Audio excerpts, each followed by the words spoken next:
A paz do Senhor, meus irmãos. Amém, que alegria. Onde estão os valentes? Amém? Glória a Deus. Na obra de Deus a gente tem que ser valente mesmo. Não é para os fracos. Amém?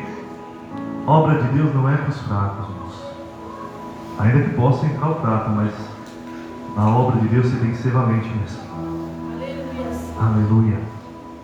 Quero ministrar uma palavra da amada igreja, que se encontra hoje nos Salmos de número 73.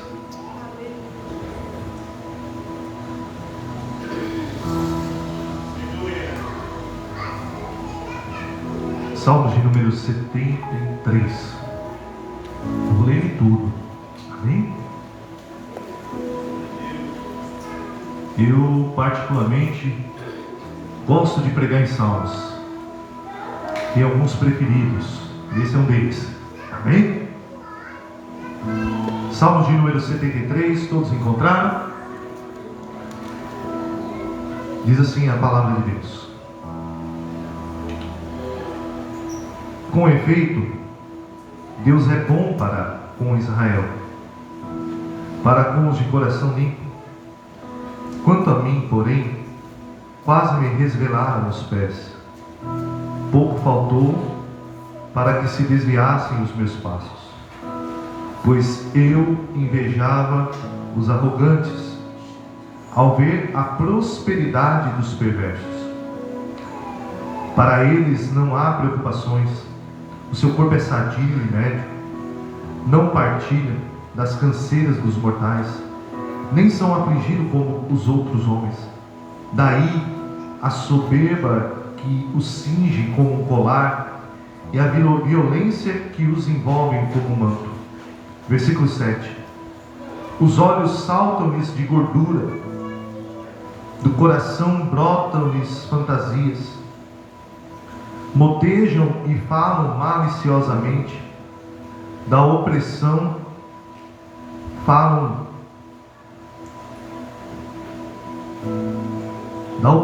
falam com altivez, contra os céus desandam a boca, e a sua língua percorre a terra. Por isso, o seu povo se volta para eles, e os que têm por fonte de que bebe a largos sorbos. Versículo 11. E diz: como sabe Deus? Acaso há conhecimento do Altíssimo? Eis que esses são os ímpios, e sempre tranquilos aumentam suas riquezas. Com efeito, inutilmente conservei puro o coração, e lavei as mãos na inocência, pois de contínuo sou afligido, a cada manhã castigado. Se eu pensar em falar tais palavras, já aí teria traído a geração dos teus filhos. Em só refletir para compreender isso, achei muito pesada a tarefa para mim, até que entrei no santuário de Deus e atinei com o fim deles. Tu certamente os põe em lugares escorregadios e os fazem cair na destruição. Como ficam de súdito assolados, totalmente aniquilados de terror, como ao sonho quando se acorda, assim, ó Senhor, ao despertares, desprezará a imagem deles. Quando o coração se me amargou e as entranhas se me comoveram, eu estava embrutecido e ignorante, eu era como o irracional à tua presença. Todavia, estou sempre contigo, tu me seguras pela mão direita, tu me guias com conselho, e depois me recebes na glória. Quem mais tenho eu no céu? Não há outro em quem eu me compraza na terra. Ainda que a minha carne e o meu coração desfaleçam, Deus é a fortaleza do meu coração e a minha herança para sempre. Os que se afastam de ti, eis que perecem. Tu destróis todos os que são infiéis para contigo. Quanto a mim, bom é estar junto a Deus. No Senhor Deus ponho o meu refúgio, para proclamar todos teus feitos. Amém? Vamos orar? Feche os olhos. Espírito Santo, me conduza nessa ministração. E eu te peço, Espírito Santo, abre meus ouvidos, abre meu coração e o coração da tua igreja e os ouvidos também. Que não haja nenhum impedimento para a tua palavra. Eu te peço, meu Deus, que essa palavra ela venha produzir frutos 30, 60, 100 por um.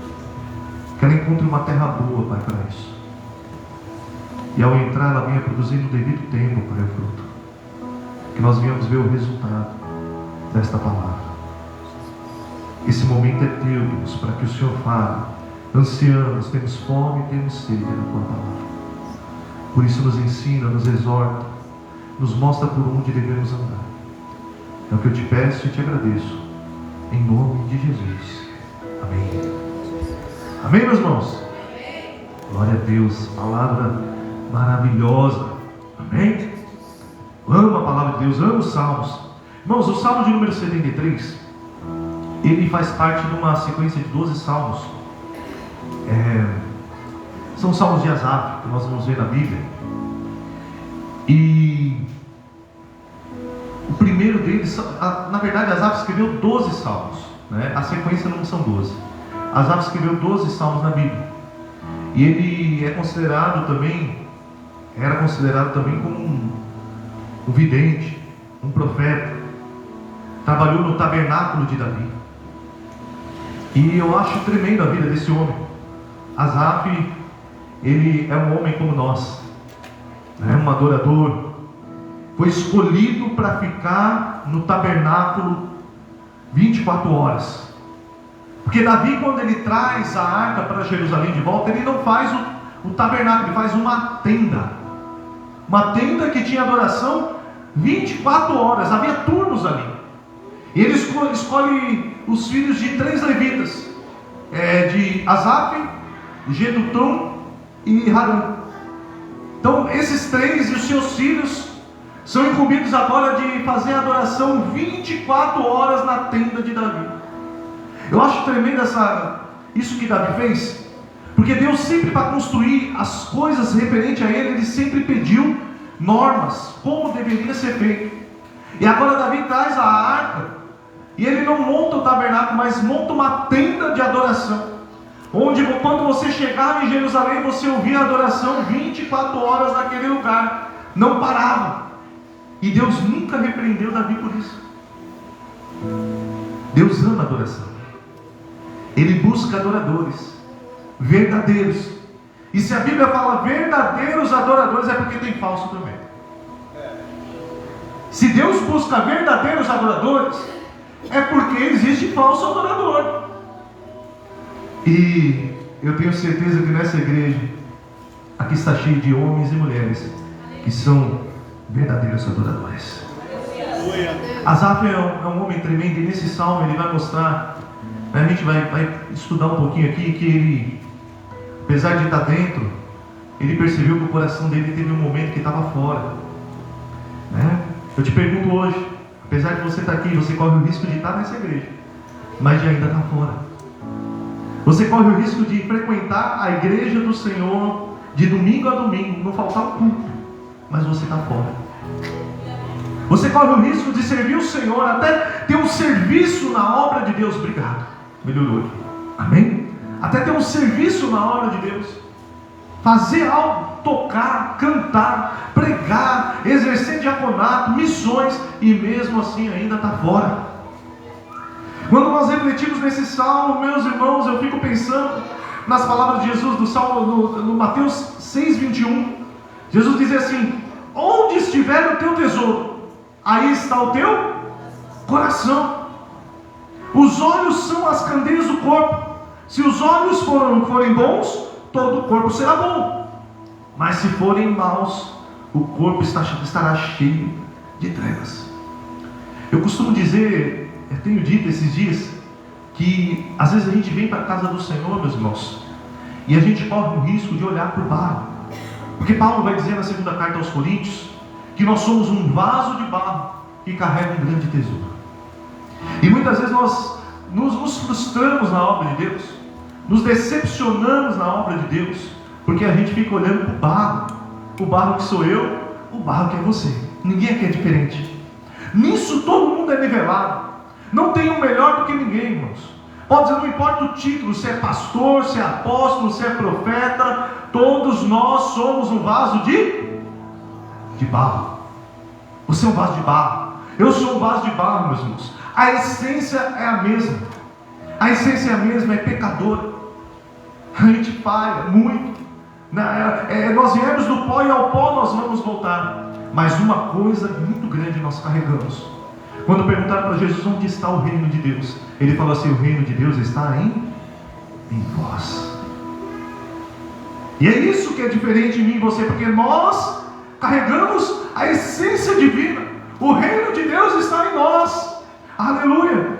Quando nós mudamos o nosso olhar, quando nós mudamos a forma de ver, você vai começar a enxergar as pessoas diferentes. Não importa o quanto elas falham, porque às vezes a gente fica olhando na falha, fica olhando para o problema, mas esquecemos de olhar para o tesouro que está dentro de cada um.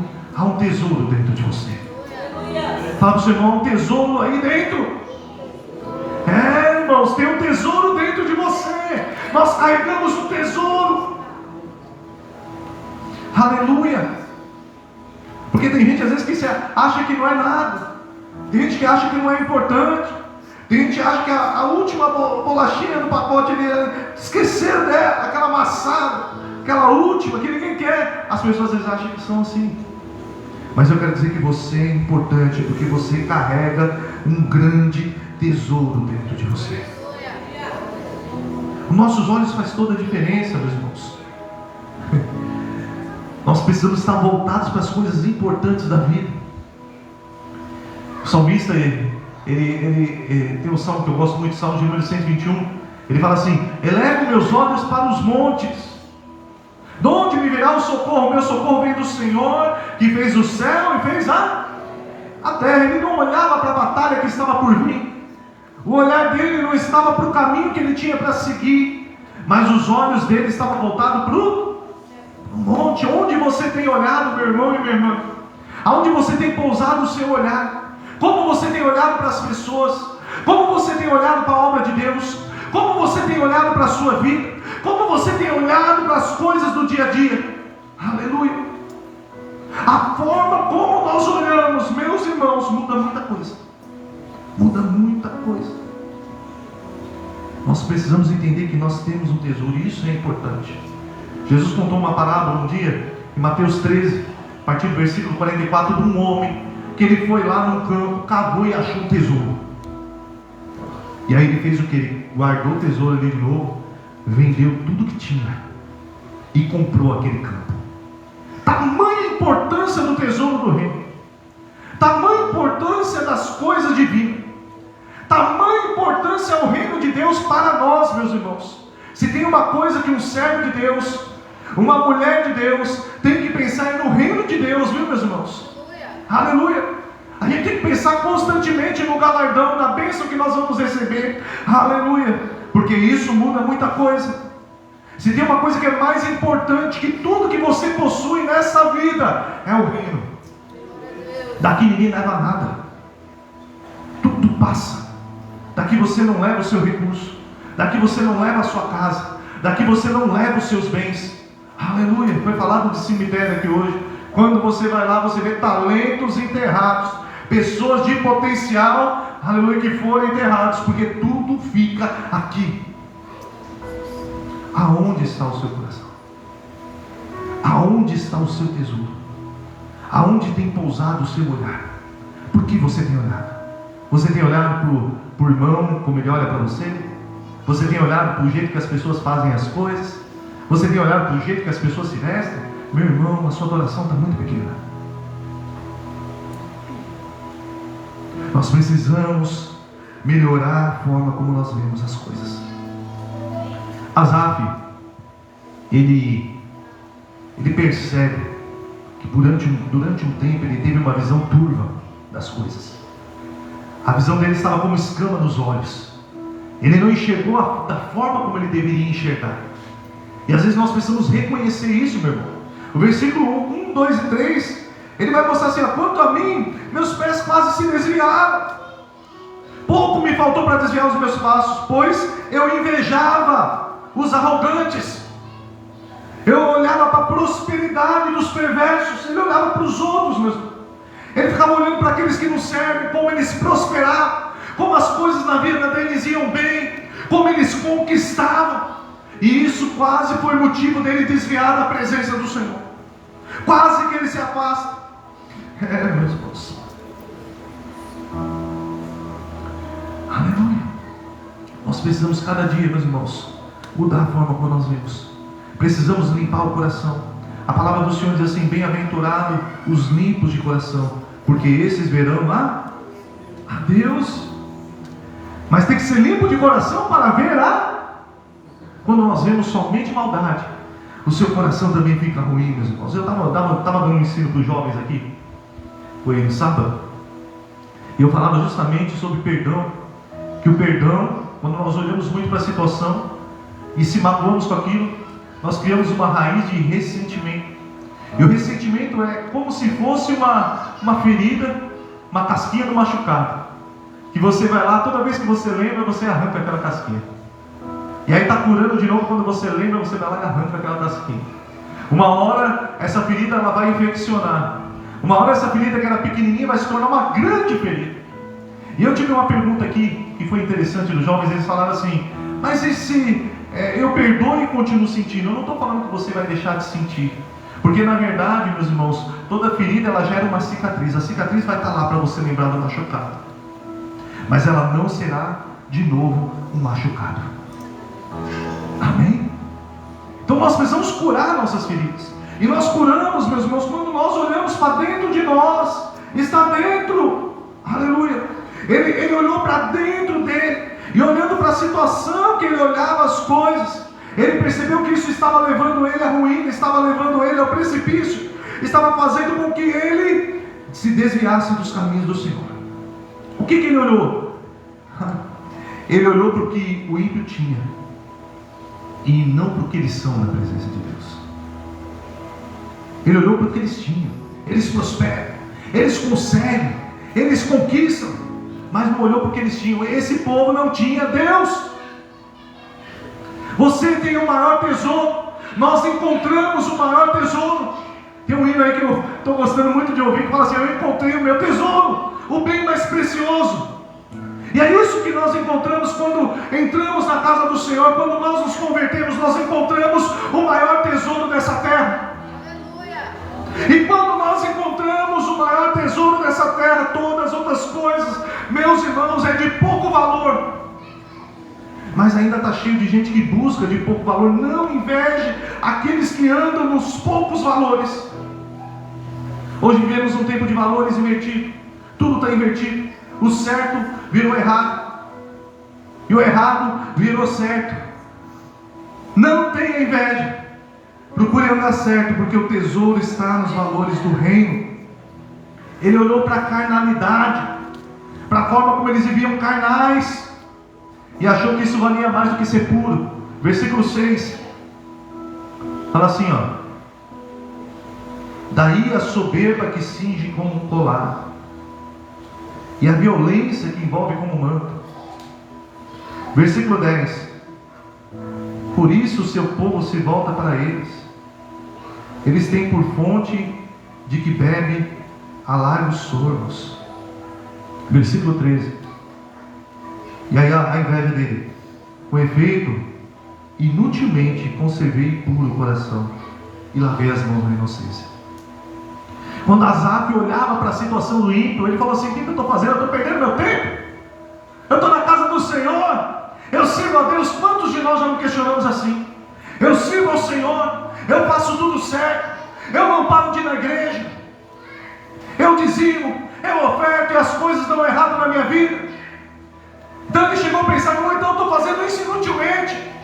Inútil, eu estou me santificando de forma inútil, eu estou buscando o Senhor de forma inútil. É isso que ele está dizendo, porque ele olhou para fora. Talvez o interesse do coração de Asaf era outro. Asaf naquele momento ele queria prosperar como ímpio. Ele queria estar cercado de pessoas como ímpio. Ele queria ver a vida dele andando como ímpio. Mas mal sabia ele que ele estava no melhor lugar para se estar. Fala para o seu irmão, você está no melhor lugar. Não importa. Você está no melhor lugar. Eu não estou dizendo da igreja, você está na presença.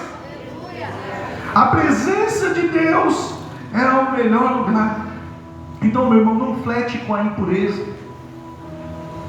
Não flete com a impureza. Não flete com engano. Não flete com falsas conquistas, porque o Senhor, Ele tem grandes coisas para você. Ele achava até errado ele conservar a santidade. Meus irmãos, aleluia. O Senhor, o que Ele quer dos filhos de Deus é que eles sejam santos, porque Deus Ele quer que você seja santo. Às vezes você vai pensar isso, mas Deus não quer que você ande sem santidade. A palavra do Senhor diz que sem santidade ninguém verá, não vai ver a Deus. Eu acho tremendo, em Êxodo, capítulo 28, fala que o sacerdote, ele tinha nas vestes dele uma mitra. E nessa mitra ele colocava, tinha uma lâmina ali que o Senhor mandou fazer. E ela era uma lâmina gravada, vazada, que estava escrito santidade ao Senhor. Quando o sacerdote colocava aquela mitra, ele sentia na sua cabeça aquela mensagem. Aquela mensagem tocava a sua fronte. Aquela mensagem até mesmo incomodava, porque o Senhor, Ele quer santidade do seu povo. Eu quero dizer que tudo que você tem largado pelo Senhor, tudo que você tem abandonado pelo Senhor, nada disso em vão. Nada disso em vão. Você não está perdendo tempo aqui, você está ganhando tempo. Eu podia estar na minha casa, que canseira. Meu irmão, você está ganhando tempo. Você está no melhor lugar para se estar. No melhor lugar para se estar, meu irmão e meu irmão. Você não perde tempo. Você está ganhando tempo, porque você está na presença de Deus. Ele olhou para a prosperidade e fez um contraste com as provações. Versículo 12 diz assim: eis que esses são os ímpios, e sempre tranquilos aumentam suas riquezas. Ele viu o rico ricar, ganhar tudo na terra. E ao versículo 14, ele vai comparar com ele. Ele fala assim: pois de contínuo sou afligido a cada manhã, castigado. Eu gosto de azar porque ele é crente. Quem aqui não é afligido todo dia? Não é verdade? Todo dia tem uma aflição, meu irmão. Tem uma luta para todo dia, né? Todo dia tem uma. E se não tiver, você fica preocupado. Ué, o que está acontecendo? Alguma coisa está errada, né? Todo dia tem uma para você vencer, irmão. Todo dia é um leão. Todo dia é um gigante para você derrubar. Todo dia. Não vai ter um dia que você não tem que derrubar um gigante, não. E se não tiver, alguma coisa está errada. Mas Asaf está achando que ele está olhando para ele e falando: eles conseguem tudo de forma tranquila, e eu todo dia é uma luta, todo dia é uma batalha, é como se eu tivesse sido castigado, é como se tudo tivesse contra mim. Eu acho que isso só aconteceu com Asaf e comigo. Eu não sei com vocês, mas na minha vida é sempre assim. É sempre uma batalha, é sempre uma luta. Mas eu quero te dizer nessa noite: não olhe para a tranquilidade dos ímpios. Deus te chamou para batalhar. Deus te chamou para pelejar. Nós destruímos um gigante todo dia. Todo dia um gigante tem que cair. Sabe por quê? Porque você é um guerreiro do Senhor. Você é um valente do Senhor. Amém? Deus te chamou para ser valente. Asaf, naquele momento, ele está se acovardando. E eu quero te dizer nessa noite: não se acovarde com situações. Eu sigo o ditado que meu pai me ensinou. Meus irmãos, eu sempre falo, meu pai sempre me ensinou isso.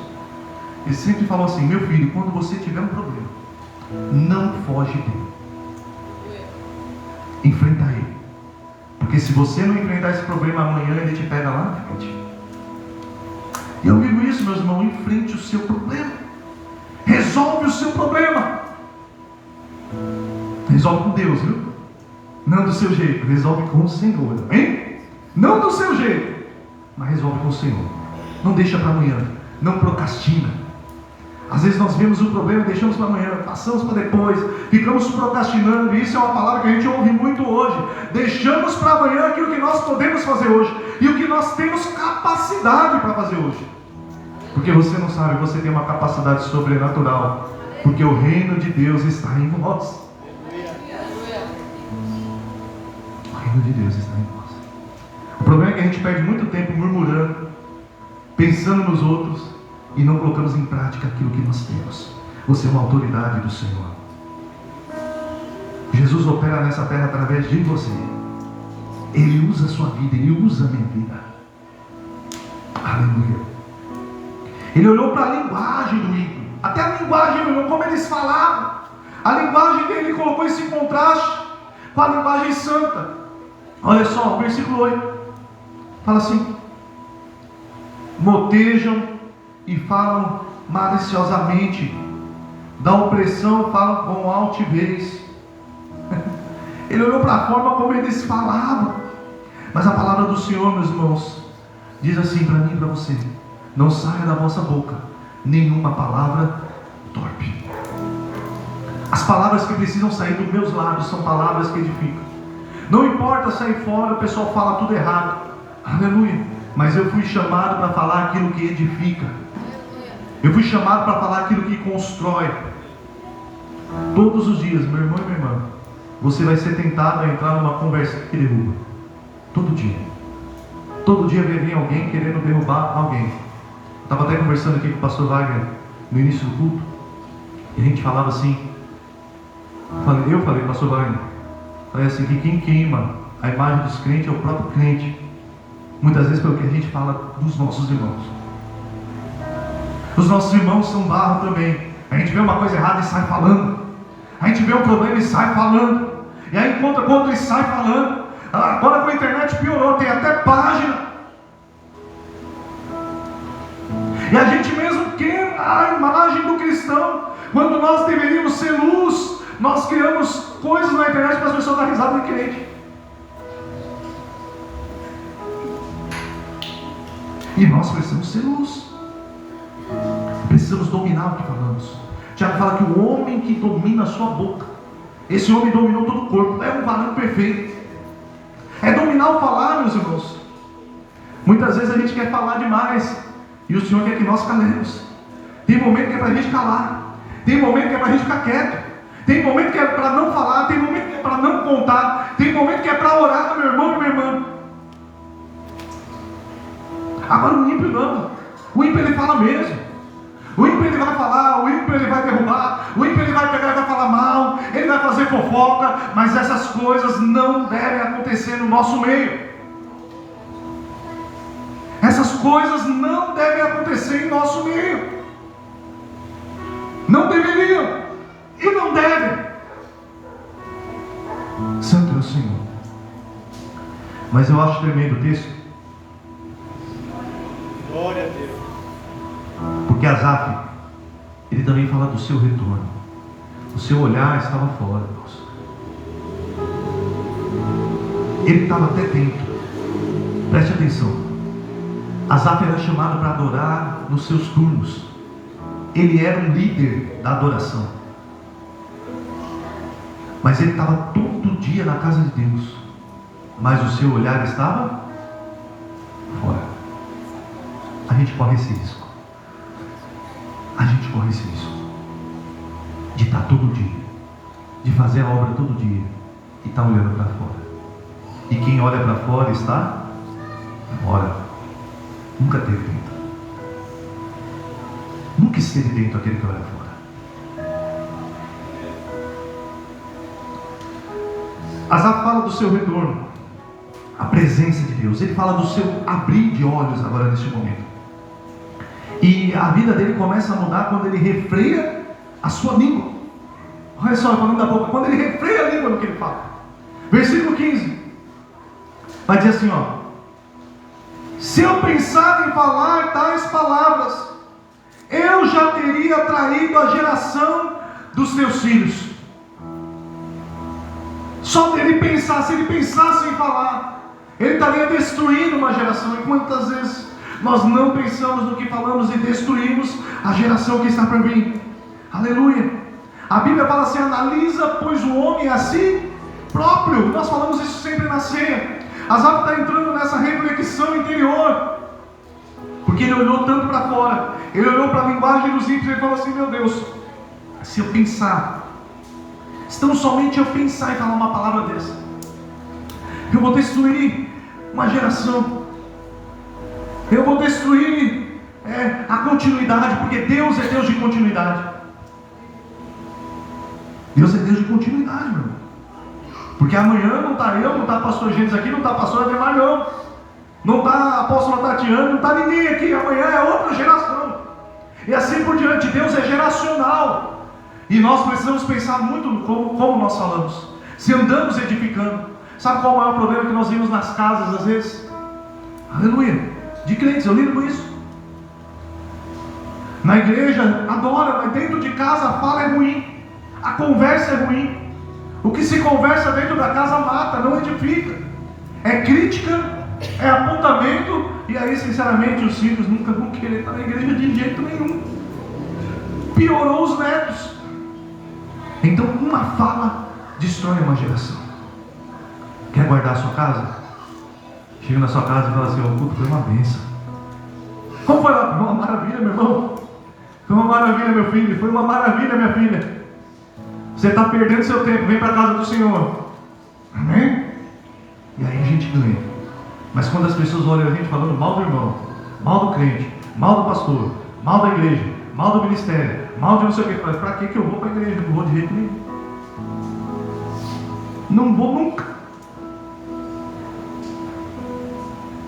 A vida de Asaf muda quando ele verdadeiramente entra na casa de Deus. Versículo 17. Versículo 16. Em só refletir para compreender isso, achei muito pesada a tarefa para mim, até que entrei no santuário de Deus. Preste bem atenção. O texto fala assim: até que eu entrei no santuário de Deus. Ele estava lá todo dia. Ele foi um homem chamado para isso. Ele estava lá todo dia. Asaf agora percebeu: eu estou todo dia no santuário. Eu estou todo dia na casa, mas eu estava fora. A cabeça dele só muda quando verdadeiramente ele entra no santuário. Quando verdadeiramente ele entra na presença. Aleluia. Irmão, ser crente não é só questão de quanto eu frequento, mas se meu coração está aqui mesmo. Eu acho tremendo quando a gente vai pensar no tabernáculo. O tabernáculo de Deus, ele é feito em 3 etapas. E o templo também era assim. Tinha o átrio, que era o pátio. Aí tinha o santo, que é o lugar ali onde tinha o altar de incenso, a mesa da preposição. E tinha o santo dos santos, que é onde estava a arca da aliança, ali onde simbolizava a presença de Deus. Então o povo, quando chegava para sacrificar, eles iam até ali no átrio, e o sacrifício deles eram ali. Eles não tinham entrada nos locais internos do tabernáculo. Mas Jesus, quando ele se entrega na cruz do Calvário, vai dizer a palavra que o véu do templo, ele se rasga de alto a baixo. Não foi de baixo para cima, não. O Senhor mesmo rasgou o véu de cima para baixo. E o véu não era pequenininho, não, era largo, irmãos. Foi rasgado de alto a baixo, para que eu e você tivéssemos acesso à presença de Deus.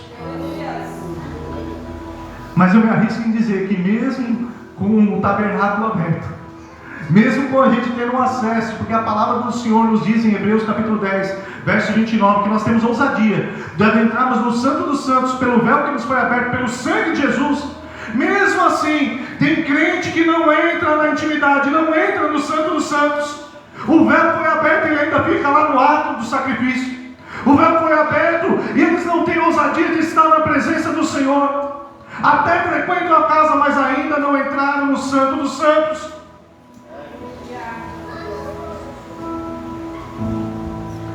São frequentadores de igreja, trabalhadores de igreja, e quem trabalha muito cansa.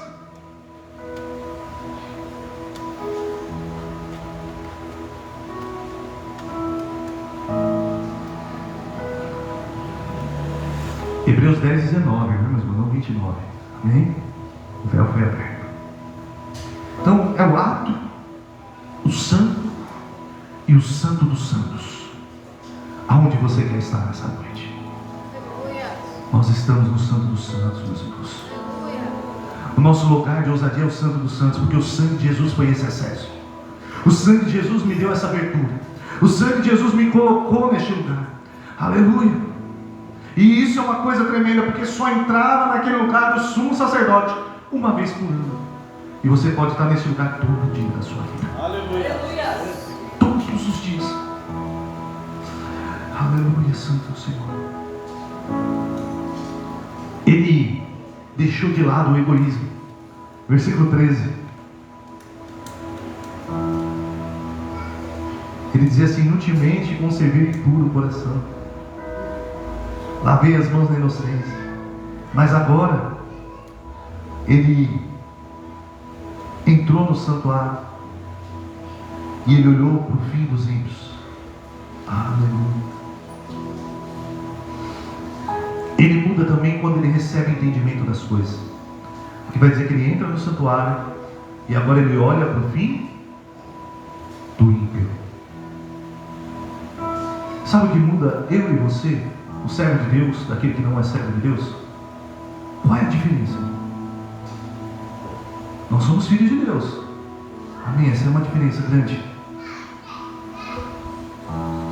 Mas o que muda na minha vida e na sua é o fim.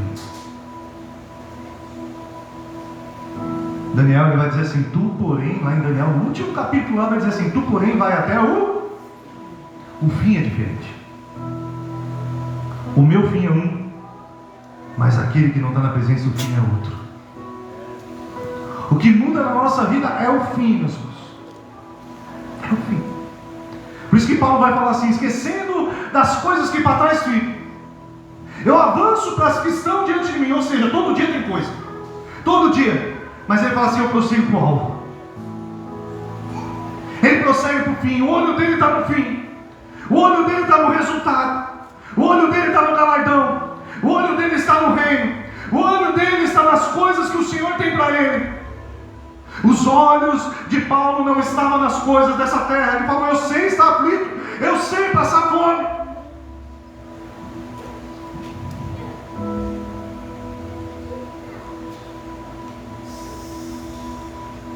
O olho do crente tem que estar no alvo. Aleluia. Aleluia. Olha para o alvo, meu irmão.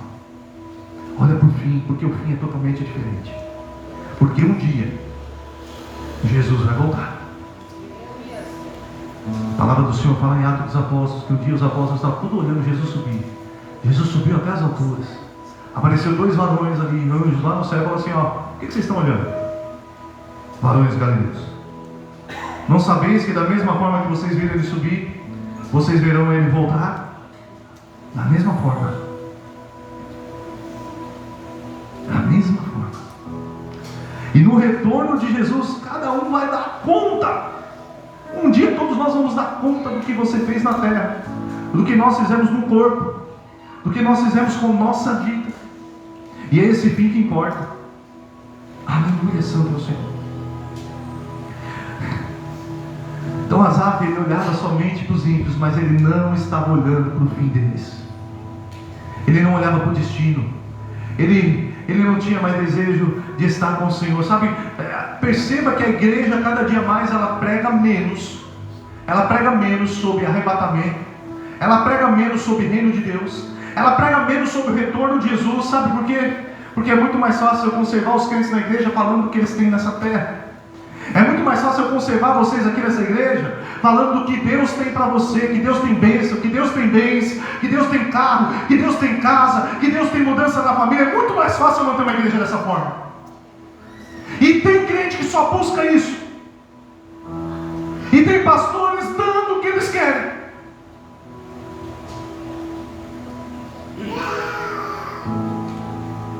Porque o importante na minha vida é o fim, meus irmãos.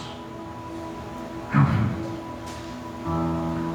A palavra do Senhor diz assim: conhecereis a verdade, e ela vos libertará. Quando ele olha para o destino, as coisas nele começam a mudar, ele sente algo dentro dele. Aleluia. Ele entende que o que o ímpio tem é temporário, mas porém, o fim deles é desesperador. Daniel capítulo 12, versículo 2 diz assim: uns ressuscitarão para a vida eterna, e outros para a vergonha e horror eterno, ou desprezo eterno. Ou seja, a ressurreição, meus irmãos, ou é para a vida, ou ela é para o desprezo, ou ela é para a vergonha eterna, para o horror eterno. Agora a gente escolhe onde nós queremos olhar. E é isso que Asaf entende. Ele estava fora, enquanto ele não olhava para o fim.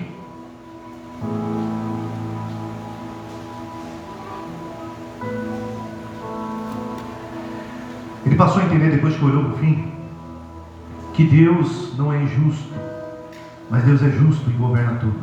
Versículo 18 fala assim: tu certamente os pões em lugares escorregadios e os fazem cair em destruição. Versículo 19: como ficam de súbito assolados, totalmente aniquilados de terror. O olho dele mudou, porque ele olhou o fim.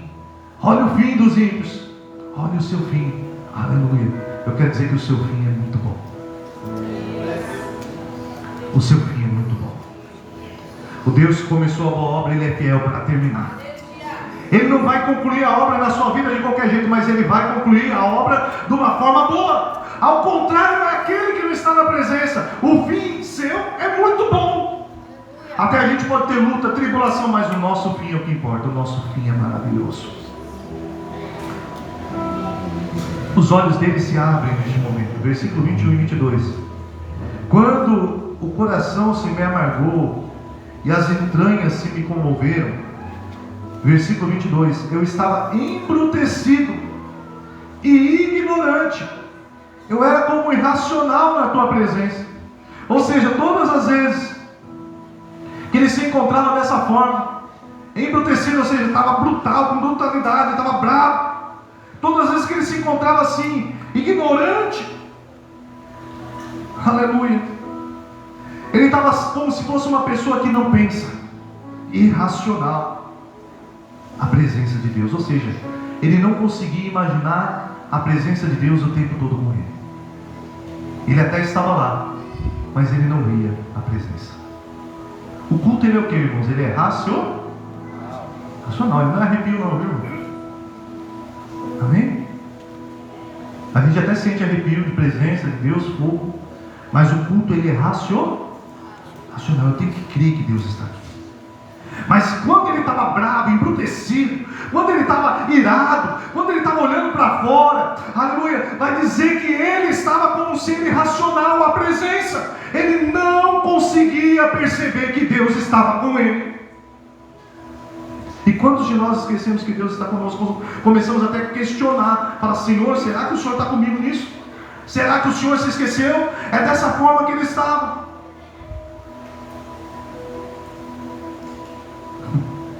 Ele enxerga agora a graça de Deus na sua vida. Versículo 23. Todavia estou sempre contigo, e tu me seguras pela mão direita. Ou seja, ele percebe que Deus sempre o guiou. Não importa a situação da sua vida, meu irmão, pode ter sido uma situação difícil. Eu tenho dito esses dias, eu falo, às vezes uma situação difícil vai te empurrar para uma situação melhor. Às vezes um problema hoje, se Deus é contigo, meu irmão, um problema hoje está te empurrando para uma oportunidade melhor.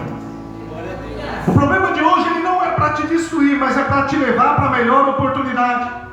É para te levar para um lugar melhor. O Senhor está te guiando. Às vezes Deus fecha uma porta aqui, mas é para Ele escancarar uma outra em outro lugar. Mas sabe, a gente é limitado. A gente fica preso naquilo pelo qual o Senhor nos deu. Não queremos largar por nada. Aí Deus vem e fecha, para que a gente possa ir para outro lugar. Eu falava assim no meu antigo ministério, meu irmão. Eu falava, para sair daqui é só Deus, meu irmão. Não é assim que eu falava? Tinha até profecia para sair de lá. Falava assim, você vai sair desse ministério. Eu vejo você numa grande obra, mas não é nessa igreja. Eu falava, só se for Deus mesmo. E Deus me tirou. Sabe como? Ele fechou a porta. Ele fechou, viu? Saiu envergonhado. É melhor nós andarmos na direção de Deus. Deus sempre esteve com ele. Ele percebe: o Senhor sempre esteve comigo. O Senhor sempre segurou na minha mão. Versículo 24, ele vai falar assim: o Senhor sempre me guiou. Olha só, tu me guias com teu conselho e depois me recebes em glória. Aleluia. Aleluia. Deus sempre te guiou, meu irmão e minha irmã. Mas a gente às vezes não percebe. Nós não olhamos. Nós fechamos nossos olhos. 25 e 26, olha só. Quem mais tenho no céu? Não há outro em quem eu me compraza na terra. Ainda que a minha carne e o meu coração desfaleçam, Deus é a fortaleza do meu coração e a minha herança para sempre. Ele vai falar assim: Deus é a minha recompensa. Irmãos, a gente se preocupa com o que eu estou ganhando fazendo a obra de Deus. Não só nós, os apóstolos também se preocuparam. Um dia eles chegaram em Jesus e falaram assim: a gente deixou pai, mãe, irmãos, deixamos campo, tudo por causa do Senhor. O que a gente ganha? Eles estavam focando no que perdeu. E aí Jesus falou: não tem homem que não tenha deixado pai, mãe, irmãs, campo, não importa, bens, que não ganhe 100 vezes mais nessa terra e na por vir, com tribulações. Não importa o que você tenha abandonado, Deus tem te recompensado. O meu foco precisa ser recompensa. O meu foco precisa ser Jesus. O meu foco é a recompensa eterna. Amém, meus queridos? Esse é o nosso foco. Se coloca de pé nessa noite, em nome de Jesus.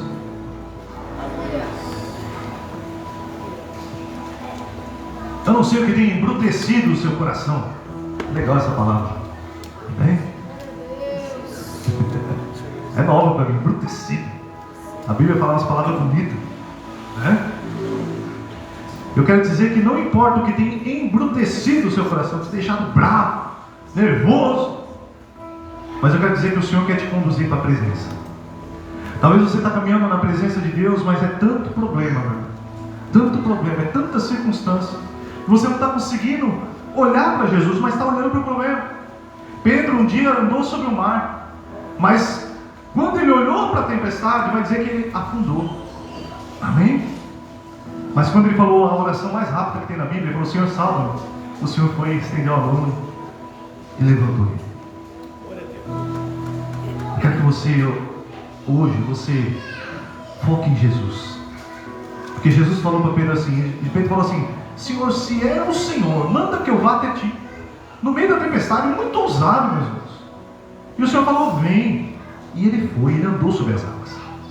Não importa se ele afundou, ele andou. Eu quero dizer, como aquele hino que a gente canta: Deus já tem um caminho sobre as águas para você. Mas você precisa olhar para o Senhor, para o alvo. Então não importa a situação, eu te convido agora a olhar para Deus. Eu quero terminar essa oração adorando o Senhor. Porque não tem melhor forma de nós olharmos para Deus se não for adorando. Amém? Aleluia. Simplesmente adorar. Tem um louvor que se chama assim: simplesmente adorar. Pode sim, nós vamos orar. Nós vamos adorar o Senhor. Amém? Eu gosto de falar adoração, porque quando a gente fala adoração, tem gente que não tem nem palavra para adorar. Eu também, é difícil, irmãos, porque Deus é grande. Mas feche seus olhos e olha para Jesus. Imagina Jesus à sua frente. Imagina Jesus. Materialize a sua fé. A fé é materializar-nos. Olha para Jesus neste momento, porque Jesus está aqui neste lugar.